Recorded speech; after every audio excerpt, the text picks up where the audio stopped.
2025년 8월 22일 금요일 참 좋은 날, 오늘의 묵상입니다. 사랑하는 허글 묵상 가족 여러분, 평안하시길 진심으로 기도합니다. 오늘 함께 볼 묵상 본문은 창세기 35장 1절에서 8절입니다. 여러분, 앞에 창세기 34장에서 야곱의 모습을 보았습니다. 얼마나 안타까운 모습입니까? 34장까지의 야곱은 통제되지 않는 분노에 찬 자신의 아들들이 벌인 잔혹한 복수로 인해서 또 한 번 생존의 두려움을 느끼는 야곱입니다. 그의 침묵이 기도였건 책임 회피의 비겁함이었건 간에 상관없이 그 야곱은 여태까지 생존에 대한 위협보다 더 큰 위협감에 떨고 있습니다. 에서, 라반, 그들은 개인이었고 그래도 어떻게든 피를 나눈 또는 친척이거나 그랬는데 이번은 완전히 족속들입니다. 얼마나 많은 사람들이 그런 잔혹한 도륙의 현장 속에서 생명의 위협이 되었겠습니까? 얼마나 두려운 상황이었을까요? 자, 그렇게 그의 택한 백성인 야곱이 연약한 모습 속에서 그런 모습을 보면서 사랑이 많으신 우리 아버지께서 친히 말씀을 하시는 장면이 오늘 본문인 35장이죠. 그런데 그 야곱은 하나님이 떠나라고 하신 곳인데도 불구하고 세겜에 머물면서 그렇게 평안을 느꼈습니다. 익숙해진 곳을 떠나지 않고 그 곳에서 그냥 안주해 있었던 거죠. 원래 약속의 장소는 베델이었잖아요.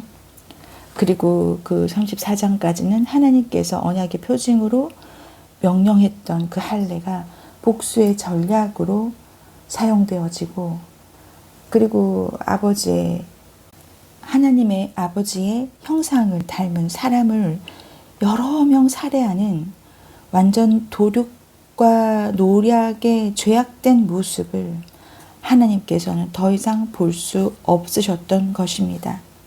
왜냐하면 죄가 넘치는 곳에 더 이상 거룩하신 하나님이 함께 거하실 수 없었던 거죠.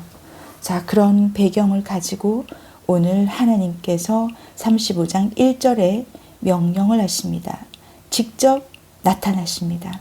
하나님의 사자나 또는 천사를 보낸 것이 아니라 하나님께서 직접 야곱에게 이르십니다. 4가지의 명령과 2절부터 나오는 야곱의 네 가지의 순종의 현장이죠. 자, 첫 번째 하나님께서 이르신 내용이 일어나. 자, 일어나라는 건 낙담하거나 풀이 죽은 채 그러고 있지 말아라. 내가 있는데 네가 왜 그렇게 기운이 빠져 있냐라는 거죠. 하나님 아버지께서. 자, 두 번째 말씀하신 게 무엇입니까? 베델로 올라가라.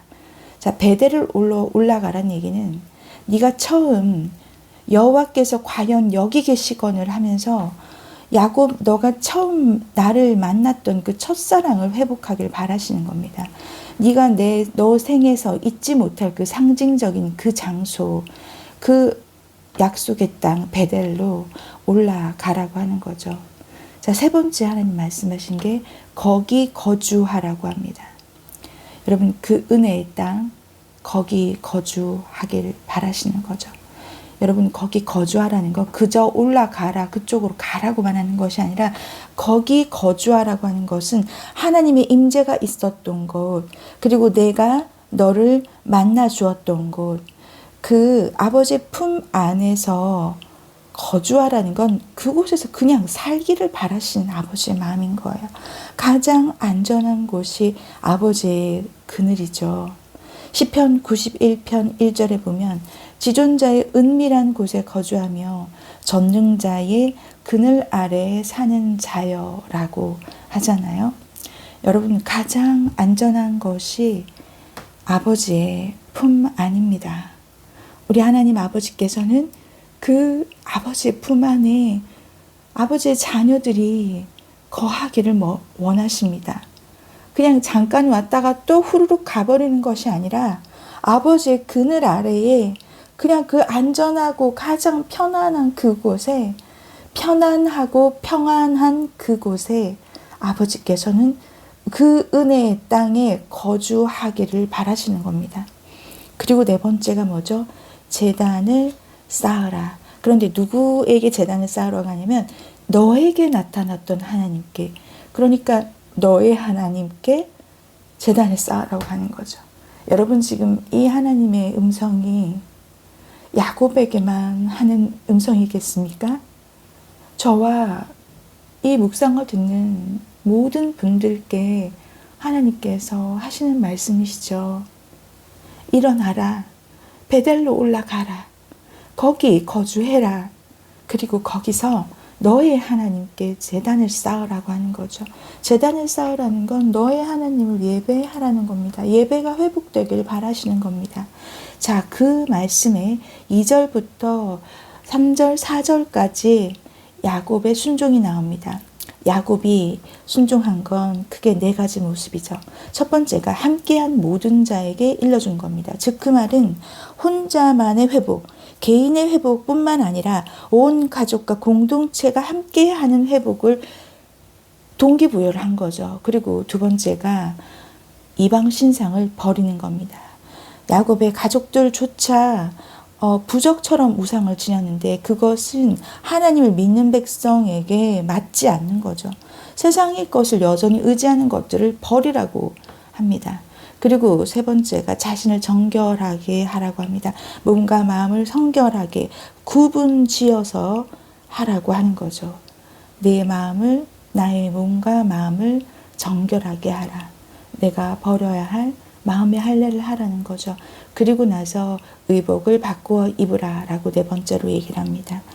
옷이라는 건 제가 여러 번 묵상에서 나눴지만 신분의 상승을 말하는 겁니다. 어떤 신분이었을까요?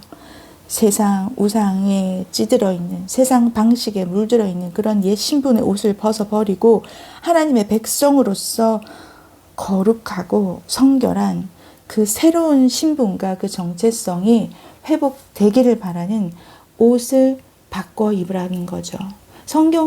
성경책에서 옷을 바꿔 입으라고 하는 것은 신분이 바뀌어지는 것을 말합니다. 자, 그러면서 3절에 우리가 일어나서 베델로 올라가자. 자, 그렇게 처음으로 가장다운, 가정의 제사장다운 모습으로 자, 우리가 일어나서 베델로 올라가자. 이렇게 같이 청유형으로 말합니다.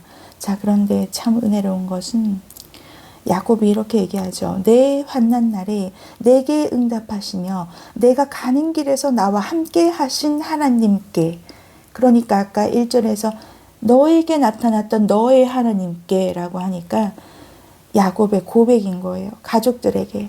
자, 가자. 같이 가서 베델로 올라가자. 그 은혜의 땅으로 가자. 그러면서 내가 만난 나의 하나님을 이런 하나님이다라고 선포하는 겁니다. 내 환난 날에 내게 응답하시며 내가 가는 길에서 나와 함께 하신 하나님, 그 하나님께 거기서 제단을 쌓으려 하노라 라고 하면서 4절에서부터는 이제 정말 그 말한 것이 이루어지면서 순종하는 모습이 보이는 거죠. 자, 여러분, 야곱의 하나님을 드디어 야곱이 고백합니다. 제가 세어보니까 25음절이네요. 제가 이걸 보면서 저희 인생에서 저를 만난 저의 하나님에 대해서 제가 써봤습니다. 금주의 하나님은 어떤 하나님이냐면요. 나를 죽음 가운데서 살려주시고 새로운 소망을 주시며 성장하게 하시는 나의 하나님이십니다. 여러분, 오늘 한번 써보시겠어요? 아니면 생각해 보시겠어요? 내가 내 인생에서 만난 인격적인 하나님은 누구신가? 어떤 하나님이신가? 한번 생각해 보시면 좋겠습니다. 하나님을 인격적으로 만난다라는 건 내가 하나님을 인격적으로 대한다는 거죠. 하나님과 인격적인 관계를 맺고 있다라는 거죠. 하나님께서 만나 주시는 것도 있지만, 그때가 있지만, 그런데 그 하나님의 때에 여러분들은 하나님을 인격적으로 대하기 시작할 때 살아있는 인격처럼 정말 대하기 시작할 때 하나님과의 생명력 있는 관계가 시작되는 겁니다. 여러분, 오늘 은혜의 땅에 거주하기를 원하시는, 그냥 잠깐 있다가 또 빠져나오는 것이 아니라 하나님과, 그 나의 하나님과 만났던 그 은혜의 땅에 그곳에 거주하기를 바라시는 하나님의 음성이 너무나 따뜻하고도 자상한 그 음성이 마음속에 들리기를 간절히 축복드립니다. 함께 기도하겠습니다. 하나님 아버지, 나의 하나님 아버지, 나를 죽음 가운데서 살려주시고 새로운 소망을 주시며 날마다 성장하게 하시는 나의 하나님 아버지, 오늘 이 시간 사랑하는 허그의 묵상 가족 한 분 한 분을 위하여 기도합니다. 아버지 하나님, 이 묵상을 듣고 있는 모든 분들을 한 분 한 분 만나주시고, 하나님, 그들이 본인의 하나님으로 문장으로 표현하며 하나님께 감사 찬양할 수 있는 오늘 하루가 될 수 있도록 주님 도와주옵소서. 하나님이 만나주신 그 은혜의 땅에 잠깐 갔다 다시 나오는 것이 아니라 아버지, 그곳에 거주하며 하나님과 생명력 있는 관계를 유지할 수 있도록 축복하여 주시옵소서. 그렇게 하실 주님을 찬양합니다. 주님 사랑합니다. 아버지 사랑합니다. 사랑 고백을 받아주실 걸 믿고 감사드리며 예수 그리스도 이름으로 간절히 기도드립니다. 아멘. 아멘 하신 여러분, 오늘 하루 은혜의 땅 거주하시면서 하나님께 많이 사랑 고백하시기를 축복합니다. 오늘도 승리하십시오.